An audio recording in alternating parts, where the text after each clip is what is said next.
I'm Mr. Adams. I teach you stuff. Today, I'm going to teach you about the River Valley civilizations. Let's start with our thesis statement. The River Valley civilizations developed complex systems of writing, government, religion, and art. To fully understand this thesis statement, you will need to know the definition of a civilization, who the River Valley civilizations were, why the civilizations developed in river valleys, and examples of the writing, government, religion, and art from each civilization. Civilizations are defined as an advanced stage of human societal development characterized by well-organized government, highly urban population, organized religion, and a symbolic system of record-keeping. That's a lot to take in. So focus here on the key words organized and systems. What allowed these civilizations to develop? Farming. The Neolithic Revolution from the last unit continues to shape world history. So where is it easiest to farm? River valleys, because the flooding of the rivers created fertile soil. This is a classic example of work smarter, not harder. Farming is difficult work, so it makes sense that it first developed in places where the land was naturally more productive.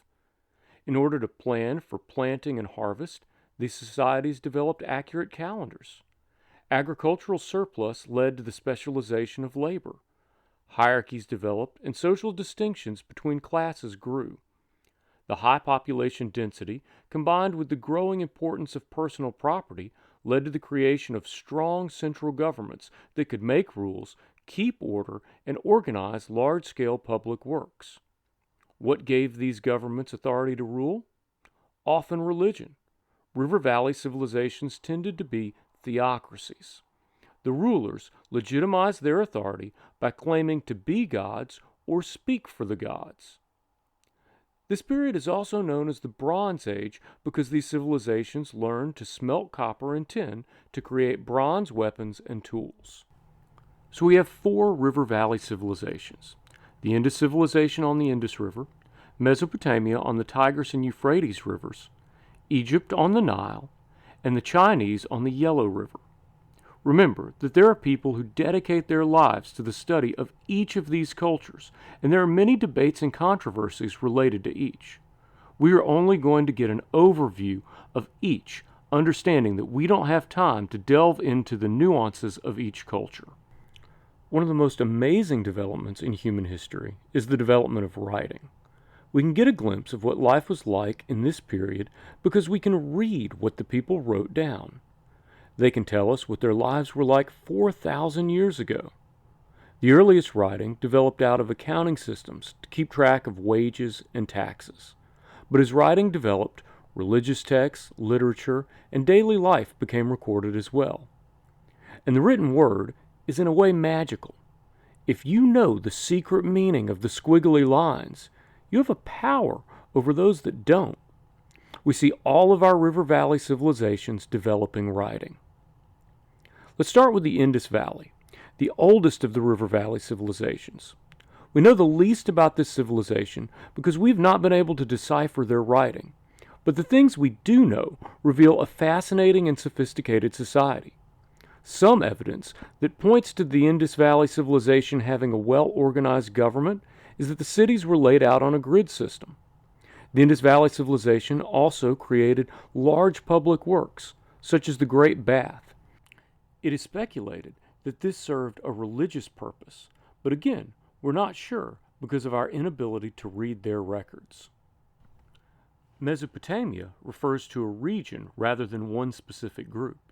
The region saw a cycle of conquest, but there was continuity of ideas as each group that came in adopted and added to the technologies and ideas from the region. The Sumerians, Akkadians, Assyrians, and Babylonian civilizations all thrived in Mesopotamia. The Sumerians developed cuneiform, a system of writing, and a number system based on 60. This writing and number system were passed to later Mesopotamian cultures. The Epic of Gilgamesh is considered one of the world's first great works of literature. Step pyramids called ziggurats were built as religious temples. Hammurabi's Code of Law connects several of our ideas from the thesis. It's a law which shows a strong government. The fact that it was written allows us to know about it today. It uses religion as the basis for authority, and many of the laws deal with property rights and land use that would be most important in an agricultural society.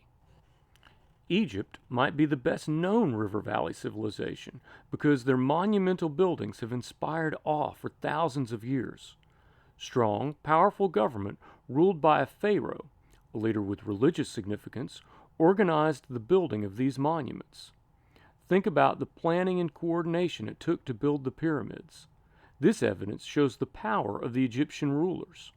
We know much about the Egyptians thanks to the Rosetta Stone, which allowed us to read Egyptian writing or hieroglyphics. An examination of the Egyptian Book of the Dead shows the ideas of art, writing, government, and religion were all connected.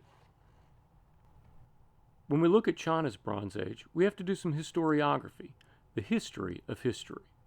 If you'd lived in China before the 20th century, you would have learned that the Xia dynasty was the first dynasty to rule China.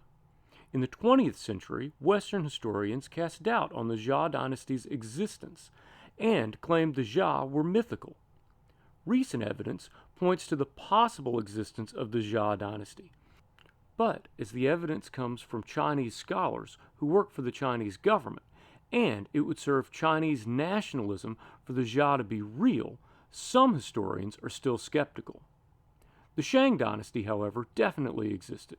Shang public works were built from wood and earth, so they did not leave behind the types of monuments like the Mesopotamians or the Egyptians. The Shang practiced ancestor worship, with the most important ancestors being those of the king. To communicate with these spirits, the Shang used oracle bones, ox scapula or turtle shells that would be inscribed with writing and burned. Amazingly, many of the characters used on Shang oracle bones are still part of modern Chinese writing. The Zhou dynasty, who followed the Shang, are believed to have originated the idea of the mandate of heaven. This idea of government states that there are certain principles that a good government should follow. As long as the government is ruling in accordance to these principles, the gods will remain happy and the government continues to rule. When a government no longer upholds these principles, they lose the right to rule and the gods will favor a new dynasty. River Valley civilizations were a big step in our story of human history. Farming the rich, fertile soil, the Indus Valley, Mesopotamians, Egyptians, and Chinese developed writing, art, religion, and strong governments, ideas that we will continue to emphasize as we learn about the history of the world.